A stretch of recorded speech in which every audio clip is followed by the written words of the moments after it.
All right, guys, we are live. This is not in the normal studio. We are in Milwaukee, Wisconsin today. And before I start this episode, I want to just give Jason a shout out. This was a guy I DM'd on Facebook, I think 3 years ago. I was super nervous. I was doing what my coach told me, just reaching out to business owners. And since then, it's only been 3 years, but I've seen Jason go from owning one business to 2 to 3, to stepping into coaching, to then now commercial investing in real estate. And it's very motivating to be around. I want to invite you to the show. Appreciate it, man. Thanks for having me around. It's funny that you're saying that too, because I do remember the first few times that we interacted, and I was still exploring the idea of hiring someone to work with me closely for social media management and for everything that you do. And so it's kind of interesting to think about that and kind of just where we were and where we started and kind of where we are now. And what broke my heart, so I was actually trying to find this to put as an overlay, is I believe the business page for Quad Cities Real Producers is down. So I couldn't find our original DM. Yep. And I was like, oh, it's a heartbreaker. But speaking of that, so for everyone watching, obviously this is not your first business. So when did business actually start for you in terms of like not taking a 9-to-5 job or not taking an hourly job?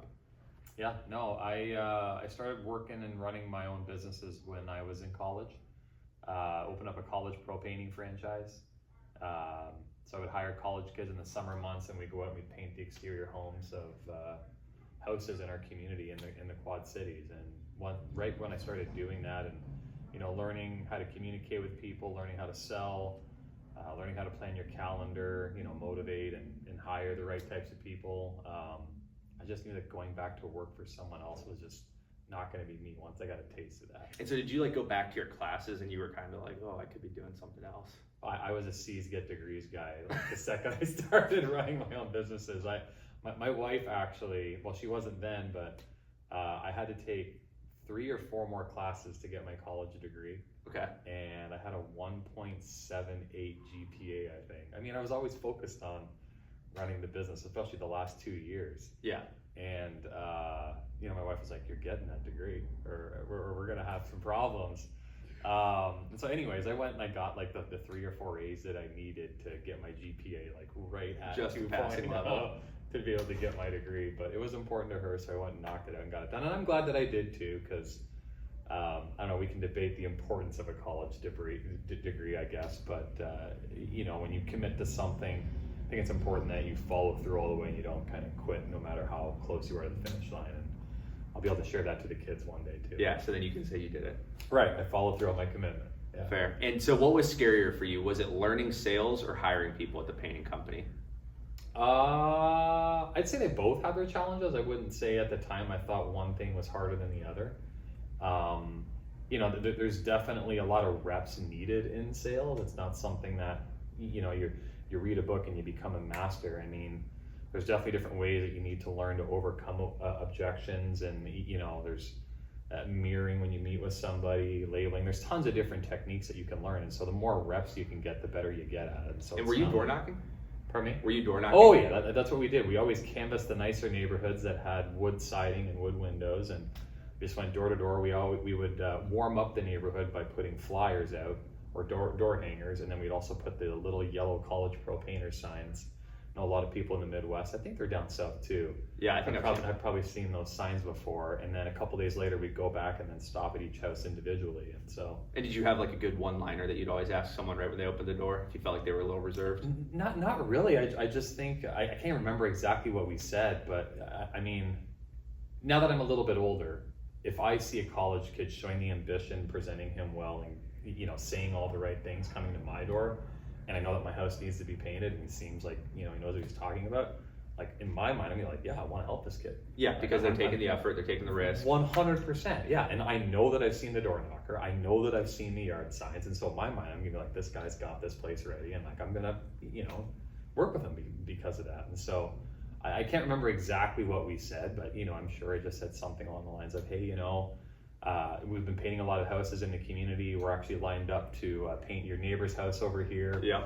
Just stopping by to see quickly if you'd be interested in having you give a free estimate. Yeah, the Jones got the nicest package. Right. And it's like, oh, yeah, John's doing it. I know John's a great guy. We've got to get an estimate from you, right? And so I'm sure that the approach was something like that. Yeah. So how many people did it actually turn out to be? So when you were at like your biggest size, how many employees did you have?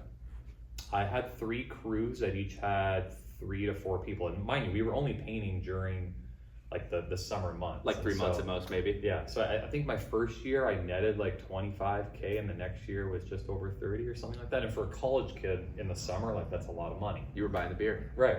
I was buying a lot of beer at that time. Yes. I mean, I wasn't exactly wise with my money during those times either.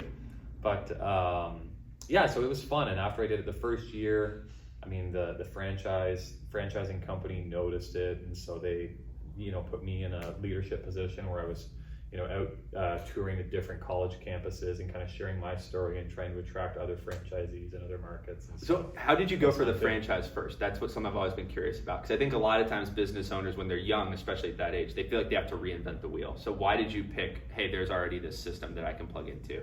So I had a friend who was running a college pro painting franchise in another market in Chicago, who happened to then turn into my painting business partner after I graduated school.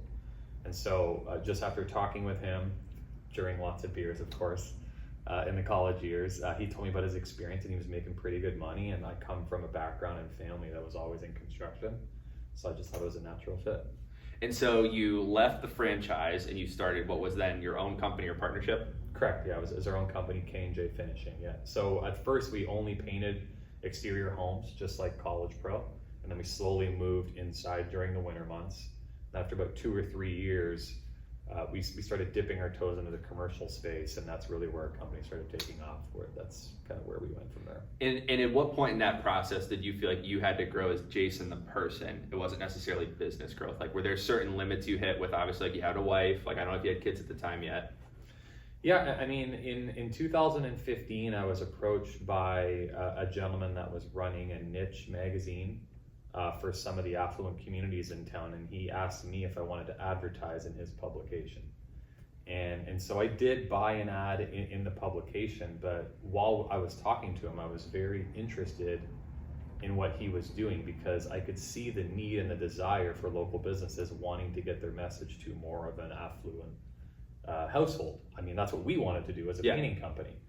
And so I saw the contents of the magazine, and it was really focused on family and driving community, and then local advertisers would market in it. So I just asked him, hey, like, what's the opportunity look like over here? Long story short, I ended up being in training 3 weeks later with that opportunity, and then I started launching my own franchises with some of the other nicer neighborhoods in and around the Quad Cities market. And it wasn't until then, when I started having success with those marketing and advertising franchises and having more conversations with some of the leaders in that company, where I kind of learned the importance of self-improvement and self-growth. And like right when that started happening, I mean, I just started consuming knowledge at a higher rate than really I've ever done in my life. Yeah, because it kind of sounds like you went from doing not necessarily all the labor work of painting, but it was something that was very hands-on, physical product, and then now you're kind of shifting into something that, let's call it, is more mental. Yeah. So you're kind of doing something more social with other people. Was it hard for you to change how you sold, or was that not really an issue for you? I wouldn't say how I changed how I sold it. I think the biggest thing that I started to learn, and I was learning it too when I was running the painting business, but more so when I started running my marketing and advertising businesses and then got promoted into leadership roles there as well.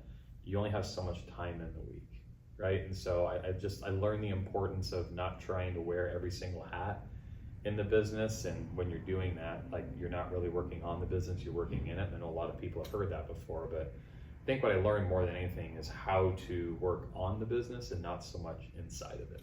Yeah, because I think we talked about this, in January, that it does get stressful when you look at your calendar and you're like, holy cow, I don't have any room to move anything. Yeah. But it also tells you, I think there's kind of an accomplishment in that, right? Which is you did fill your calendar, so now you have to go higher leverage with what you fill it with. Yeah, well, but taking that even one level deeper too, I think a lot of people that, are business owners and entrepreneurs, we act with so much self-induced urgency.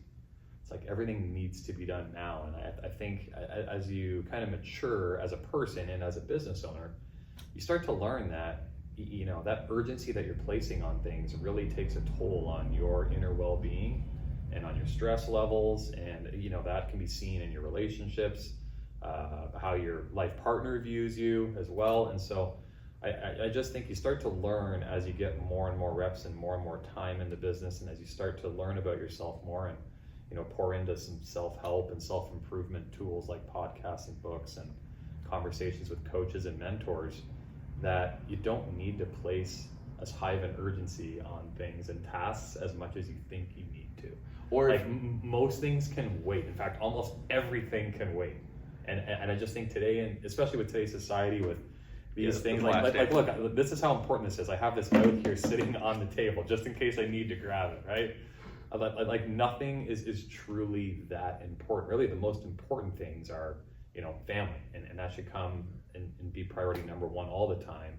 And taking care of yourself, your health, and all those things, get those in your calendar first, and then fill the rest of the stuff in afterwards. Yeah, so I have a lot of buddies right now that they're the same age as me, and I noticed that a lot of them aren't in relationships and they don't seem to be trying. And I felt like the other night I was arguing with a buddy that yes, it's good for your personal life, but there is also an argument, it is also better for your business to have that. So do you feel like in this whole process that your wife was like a pivotal tool for that? And for someone who's single, how important is it to actually have someone who loves you for you, not for your success? Yeah, no, I really appreciate that question. I think you can be successful being, a single person, and you may not have as many, responsibilities at home that way, and there's pros and cons to that. But for me, with my life right now, I've been with my wife now for, 20 years, which is kind of crazy. Yeah, we haven't been married for 20 years. We've been married for 12 now. I'll edit that. Yeah. But we've known each other for 20 years now, and so I don't really know any differently, but all that I can say about her is, she supports me in everything that I do and really gives me a long leash and a lot of discretion to be able to make decisions. She just wants to feel included in along the way. And so it's not so much like asking for permission to do something. It's more along the lines of, hey, I just want you to know that we're going to be doing this and I want you to be aware of it. And she just really appreciates the open communication of things that we're going to be doing, and that really goes a long way to make it feel like we're a team, because essentially we are a team. And without her support, everything she does at home for the kids, our family calendar is all planned on her. I just get to show up, and she's taking care of so much of the behind the scenes stuff that goes unnoticed.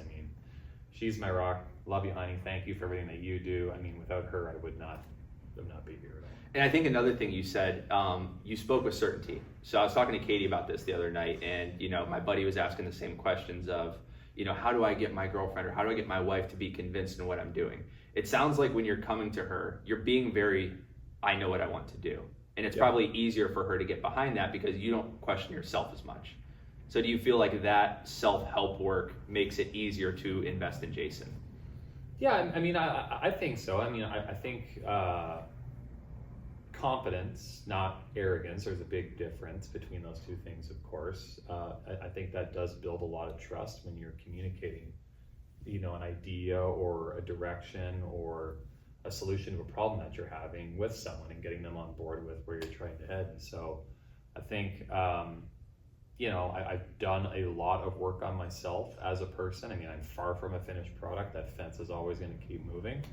But I think that my wife notices that, and she just trusts my judgment. Because I think one thing that I pride myself on, I would never consider myself like the sharpest tool in the shed, but I am going to work harder than almost anybody, and I'm going to have a very thick skin when problems present themselves and get resourceful and figure it out. Yeah. That's essentially what it is.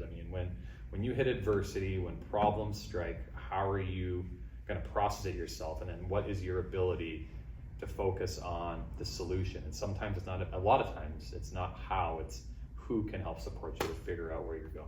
Yeah, do you think that throughout your whole business career, it's not actually as stressful in hindsight? There's just kind of that moment where you go, shit, I don't know what to do. I have to now begin the resourceful part of this thing. Yeah, but I think a big part for me for a long time, I felt like I needed to figure it out to prove my importance and self-worth, I guess, so to speak. Be like, oh, Jason did it. There's so much power in just admitting how weak you are and just how you haven't arrived yet. And I think that's one of the biggest things that I've learned.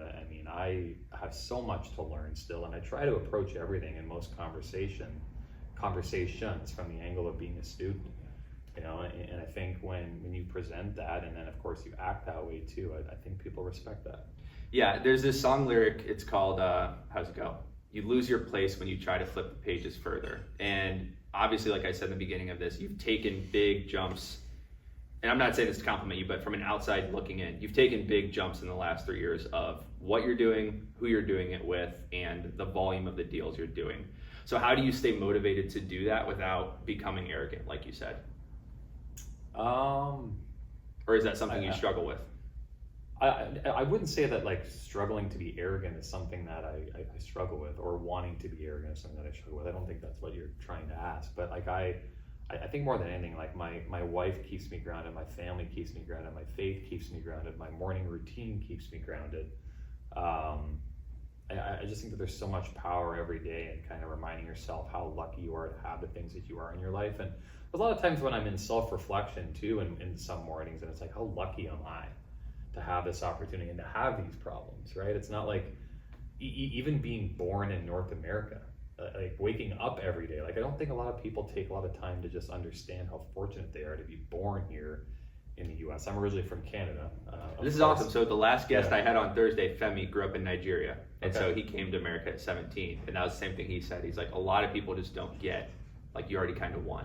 Right, 100%. It's like a lottery ticket, right? And like even just opening your eyes every day. I was texting with one of my investors yesterday and just kind of making fun of the fact that I'm turning into an old man turning 40, which was just yesterday, right? And he was like, hey man, every birthday is a blessing. Don't ever forget that, right? Yeah. And like I went through that this morning, but then like just jokingly, like I was like, yeah, you know, an old man. And I think I sent him a gif of like an old man walking with a cane or something like that.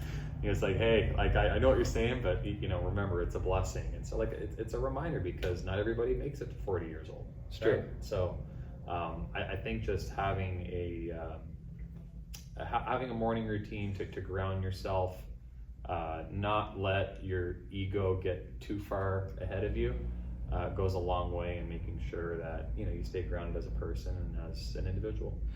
Yeah, I agree with all that, and I think it's still a lot that I have to implement into myself because I can understand it in practice, but there is still a lot of struggle in seeing others in masterminds doing more than you, knowing that there's more out there, but like you said, breathing and not pushing that urgency today.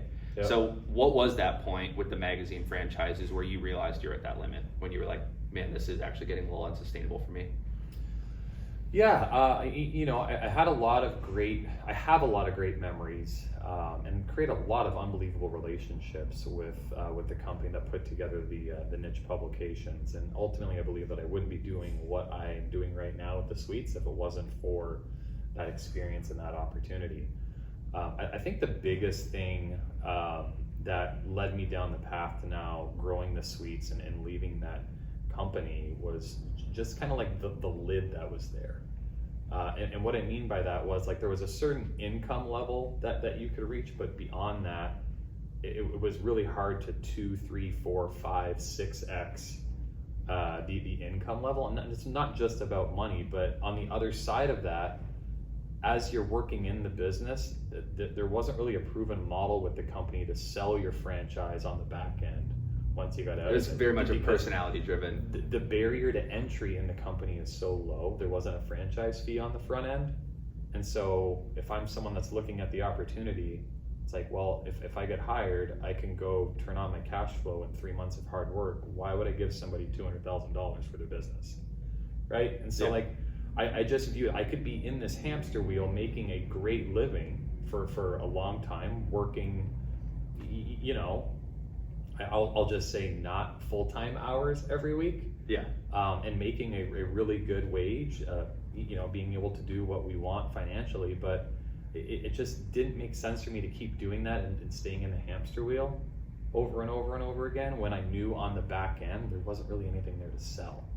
Yeah, and you're obviously seeing, because that's the other thing too. So for people who don't know, the magazine, one of them at least, was Real Producers, where you're talking to a lot of top producing real estate agents. Correct. So as you're getting all of their stories in your head, you're also probably comparing your own, right? And you probably start seeing where some people make jumps and then some people don't.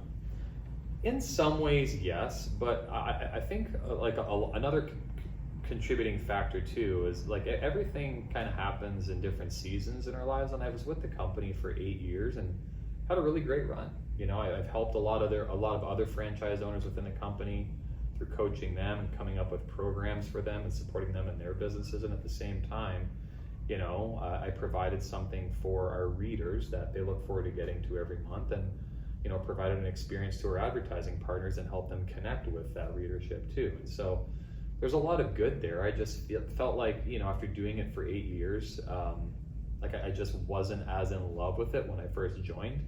But if it weren't for that opportunity, I definitely wouldn't have had the confidence to, run and grow this other venture that I'm working on now.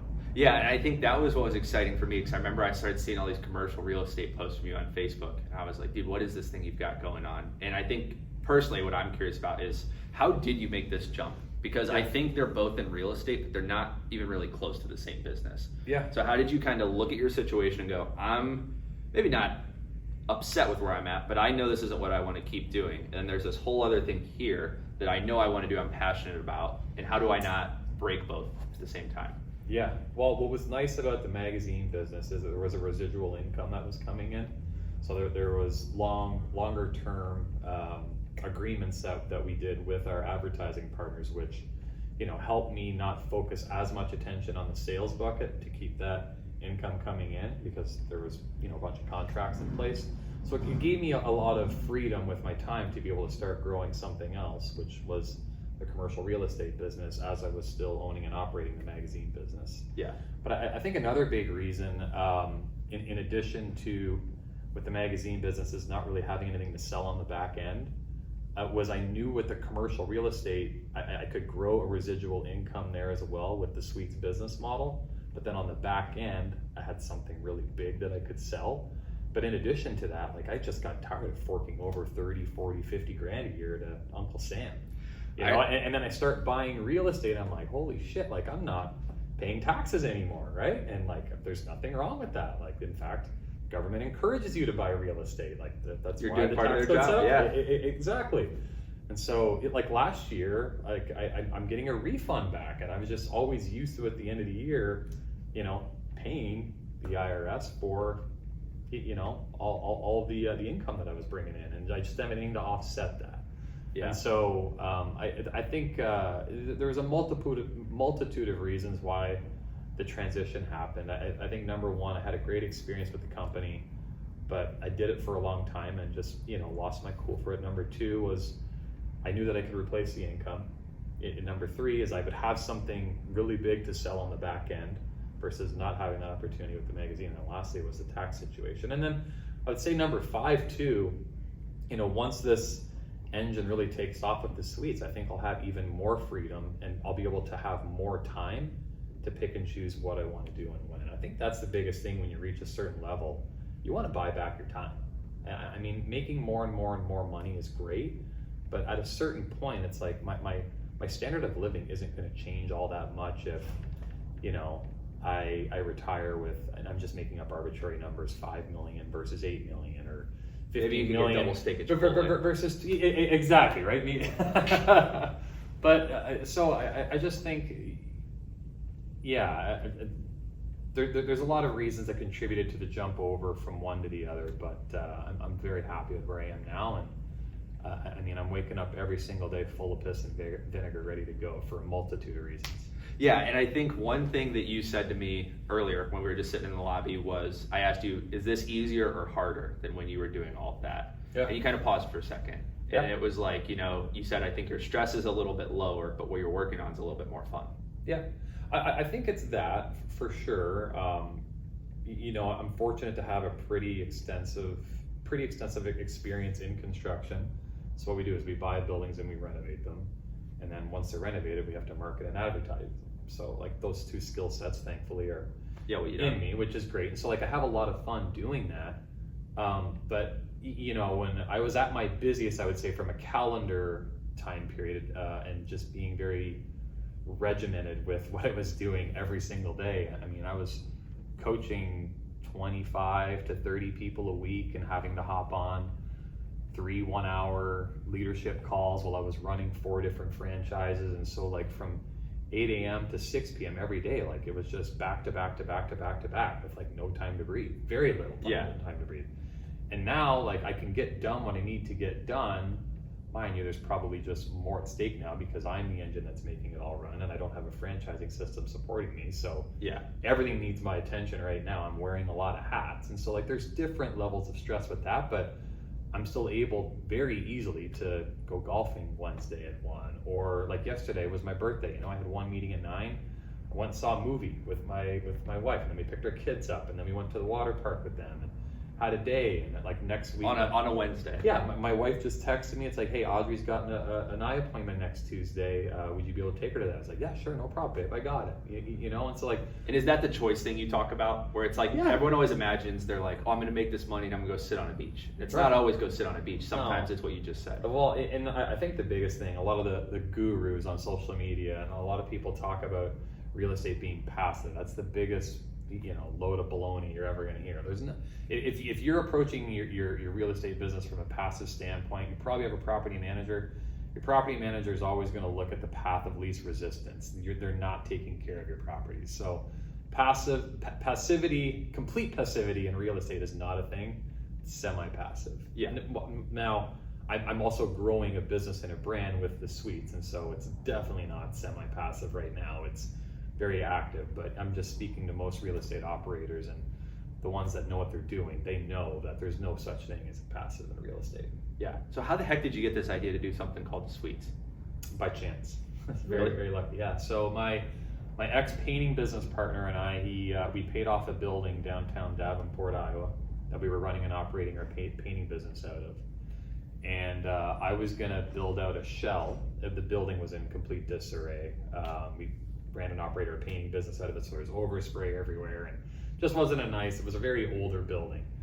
Anyway, I was going to turn it into a shell so that I could attract a local restaurant or brewery to rent the space, because it's right downtown Davenport. There was a corner parking lot that could have been transitioned into patio, could have put a couple of overhead garage doors up. I mean, you can tell I had a vision for it. So when my architect met me down at the building, we were walking around, and he goes, so Jason, this could be a great restaurant or brewery, but have you ever heard of salon suites? I was like, the heck is a salon suite? Like I had no idea, never heard of it before. And he said, well, essentially, like, get a building, and then you cut it up into a bunch of like smaller offices, and then you individually plumb each room, and then estheticians and cosmetologists will rent the room from you instead of renting a chair at a salon. So I was like, that's interesting. I've never heard of that before. And so anyway, how he said it, he seemed very bullish that the location was great and that the business model was really strong. And so like right away, I remember going home and I jumped on my computer and started looking around, started doing some research, and then I found other salon suite business models in the Quad Cities. So like in one day you went from restaurant to no restaurant. Yes, well, I wouldn't say one day, but I'll kind of explain like what really drew me to the business model. And so what I started doing is I started stopping into other salon suites in town, and then also out in Des Moines, and then in Milwaukee when I was in those markets running my marketing and advertising events. And I would stop into salon suite facilities, and I would basically just walk around like I was a customer, and then I would see tenants in between customers, and I would just knock on the door, and I'd say, hey, you mind if I ask you a couple of questions? I'm thinking about opening up one of these. And I've yet to have one single tenant say no. So like I was just basically being a secret shopper. Yeah. And so I just asked them, hey, you mind sharing your experience here renting in this space? What do you like about it? What do you not like about it? If this was your place, what would you change about it? And then, how much are you paying, if you don't mind me asking, each month in rent? So I would ask all those questions, and then after I asked the rent question, I would look up at the ceiling, and ceiling tiles are typically 2x2. And so I'd be able to count across and then linear quick, and then I would figure out the square footage of the room. Yeah, that's a construction guy thing. Right, exactly. And so I would take all that data, and then I put it all on paper, and then I looked at my building downtown Davenport, Iowa, and I just started playing with some numbers.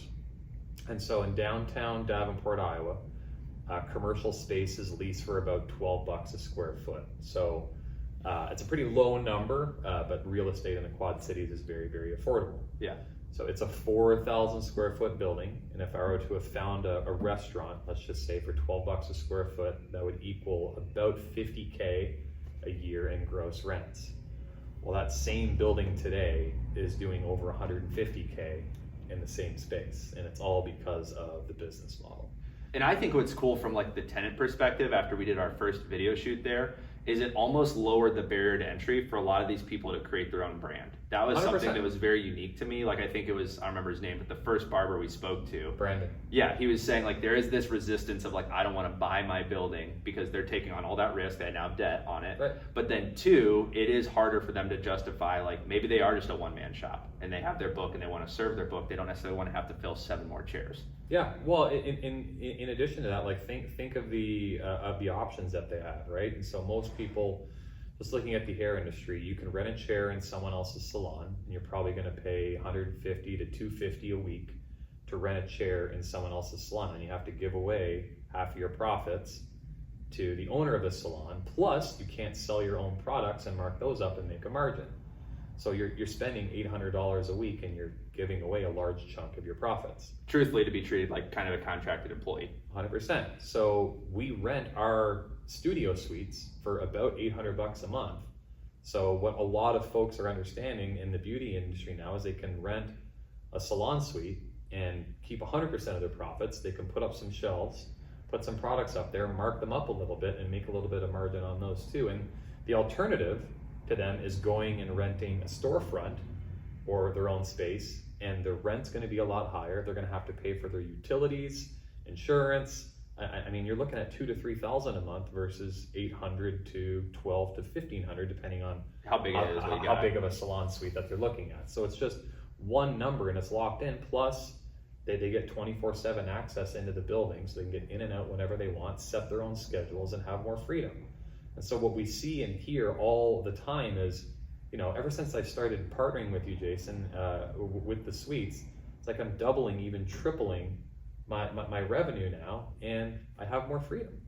Is that kind of emotional for you when you realize how many, because it is, from a real estate side, it's respectable because, wow, look at the cash flow this guy's getting. But now it's also like, how many business owners now have this new entry that's way lower for them to make more? Right, 100%. And one of our core values is to create wealth, you know, not only for myself and then our active partners who are in other markets that we're partnering with, but it's also for our tenant partners who are renting space from us in the suites, because, you know, for them, they're able to create more wealth by renting space from us versus some of the other options. But we also provide them with like a social media playbook. We're building a tax saving strategy for them, and a playbook that they can use for their business too. And so we want to provide them with tools so that they can thrive as well. And eventually we're going to start offering some social media management tools as well, so that, you know, they can rely on us to be able to help them grow and attract more folks for their business. And then we also have capital investors too that have money sitting in CDs or sitting on the sidelines, and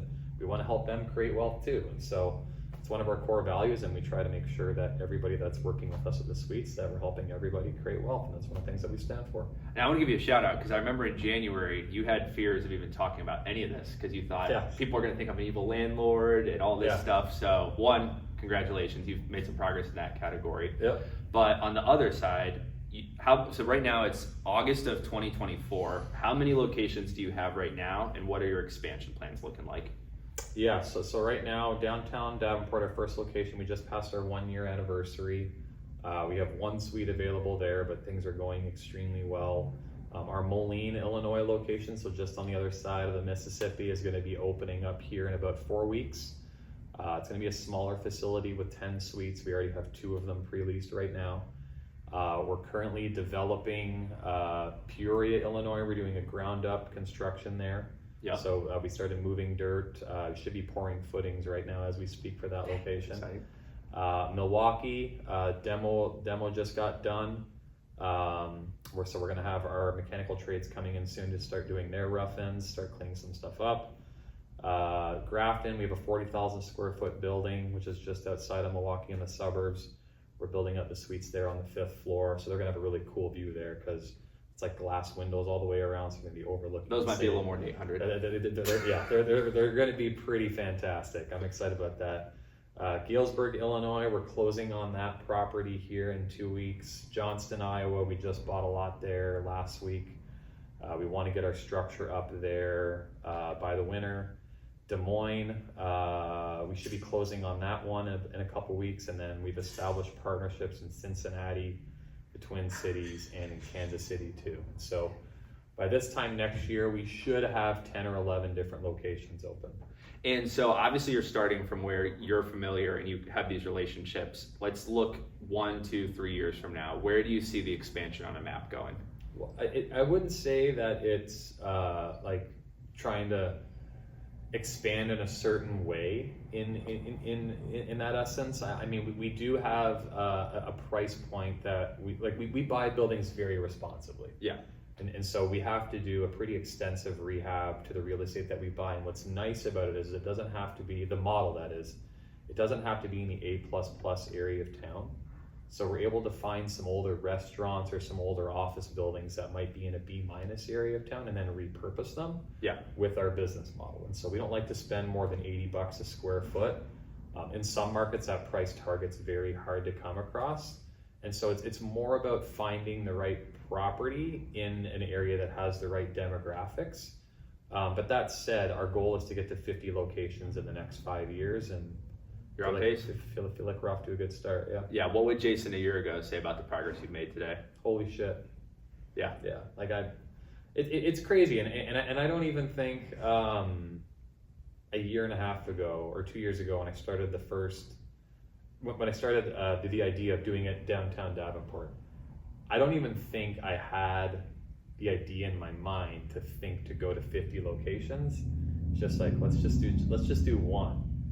And then you pull it off and it's like, wow, that actually worked. It actually worked really, really well. Like, why don't we go do this again? And it's like, well, wait a minute, why can't I just keep doing this? And I think the biggest thing that I guess led me down the path of developing multiple locations is, number one, there's a plethora of data that suggests that this is the future of the beauty industry, and the traditional salon industry is kind of moving in the wrong direction while salon suites are moving up. But in addition to that, we just have a very unique spin on it. And so there are major players out there like Sola Salon and Phoenix Salon Suites and My Salon.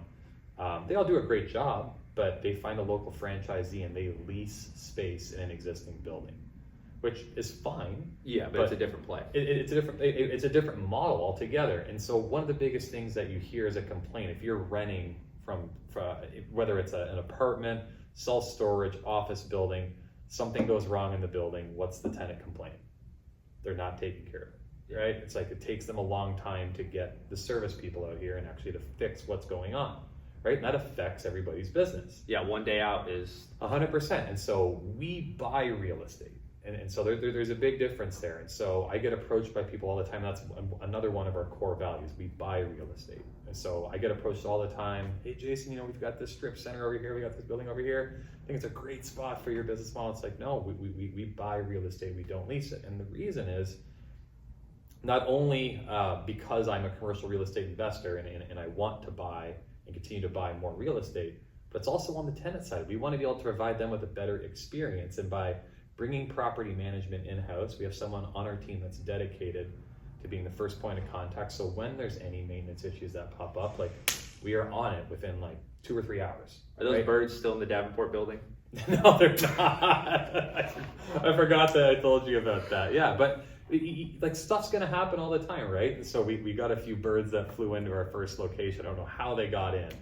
But anyway, like, we had a couple of tenants reach out right away, and like, they were freaking out, and like, we had somebody there within like an hour and a half. Yeah, taking care of it, and like, our tenants are used to that. And so I just really believe that if you market the business better than the competition, but more importantly, if you care for them better than anybody else in the industry can, makes marketing a lot easier. You're going to be successful. Yeah, you're going to be successful.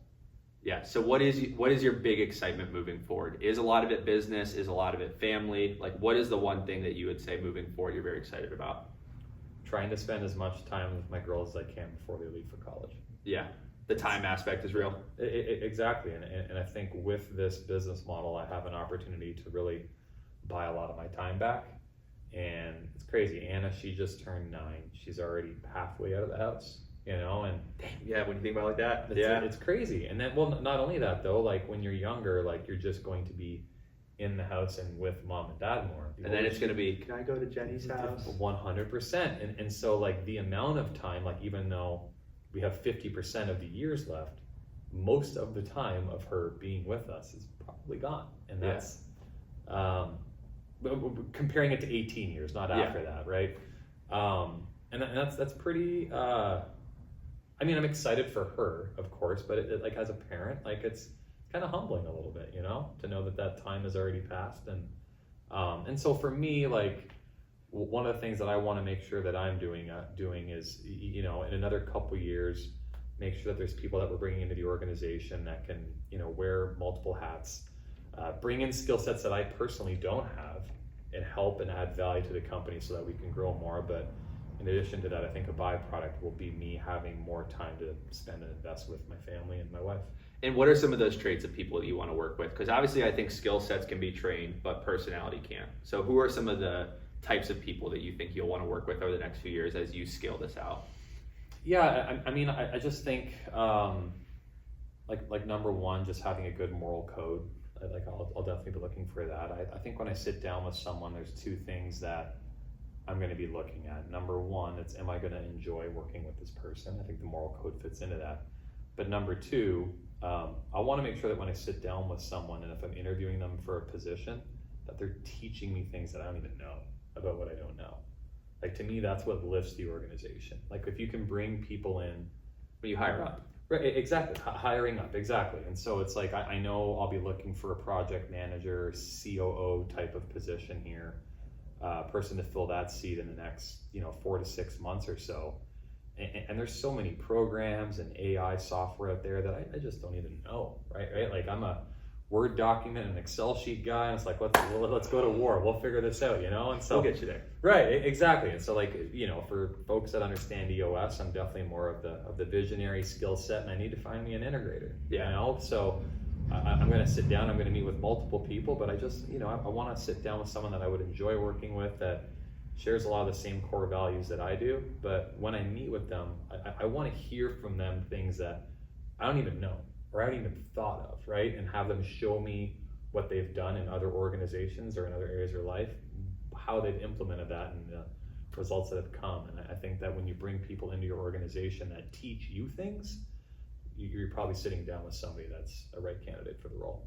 And I'm going to make you pat yourself on the back a little bit here, but how lucky do you think that person is going to be if they are an operator and they've wanted a good project manager role with a company with growth opportunity? Like how awesome is the suite's going to be for that person? I mean, the business will continue to grow. There's no doubt about that. But I mean, I guess to pat myself on the back a little bit, they're really going to appreciate working with me.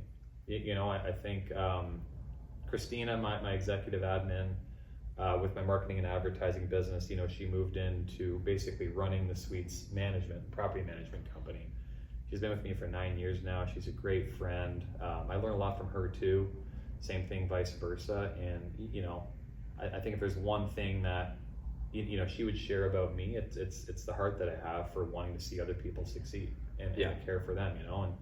And she called me the other day saying that her son got accepted into a program with NASA, and she was like, but it's $5,000 cost, and I was like, I took a minute to process it, and I was like, she was basically looking for more work, and she said, so can you make a post for me to see if I can help anybody with any admin tasks, with any other business owners that you know in your network. So I made a post for her quick. I'm not sure if anybody reached out, but then I was like, well, wait a minute, like I have the means to help her with that. So I picked up the phone and called her back and said, yeah, I'll lend it to you.